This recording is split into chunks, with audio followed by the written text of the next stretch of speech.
မီးဘူးကိုဘယ်လိုခေါ်လဲရခိုင်လိုဘယ်လိုခေါ်မလဲမီးဘူးတိုက်တဲ့မီးဘူးကိုရခိုင်လိုမဂိုက်လို့ခေါ်ပါတယ်နော်မဂိုက်စာလုံးပေါင်းရင်တော့မီးဂိုက်ပေါ့အဲ့ဒါကိုရခိုင်လိုမဂိုက်လို့ပြောပါတယ်ဒါပေမဲ့အခုနောက်ပိုင်းမှာရခိုင်သားတော်တော်များများကမဂိုက်ဆိုတဲ့အသုံးအနှုန်းကိုဖျောက်ပြီးတော့ main ဘူးဆိုပြီးတော့ခေါ်လာကြပါတယ် main ဘူးတချို့ကမှ main ဘူးတောင်မဟုတ်တော့ပဲနဲ့မီးဘူးဆိုပြီးတော့ဖြစ်လာပါတယ်တကယ်တော့ရခိုင်စကားမှာမီးကို main လို့ထွက်ပါတယ်မီးလို့ပြောရင်မှားပါတယ် main နောက်တစ်ခုဓာတ်မီးကိုရခိုင်လိုဘယ်လိုပြောမလဲဓာတ်မီးကိုကြတော့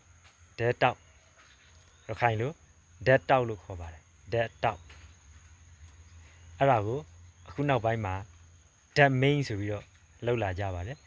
ပြောနေကြပါတယ်ပြောလာကြပါတယ်ချို့ကဓာတ် main တောင်မဟုတ်ပဲနဲ့ဓာတ်မီးဆိုပြီးတော့ပြောလာကြပါတယ်တကယ်ကြတော့ဓာတ်မီးကိုရခိုင်လိုဓာတ်တောက်လို့ခေါ်ပါတယ်ဓာတ်တောက်အားလုံးကျေးဇူးတင်ပါတယ်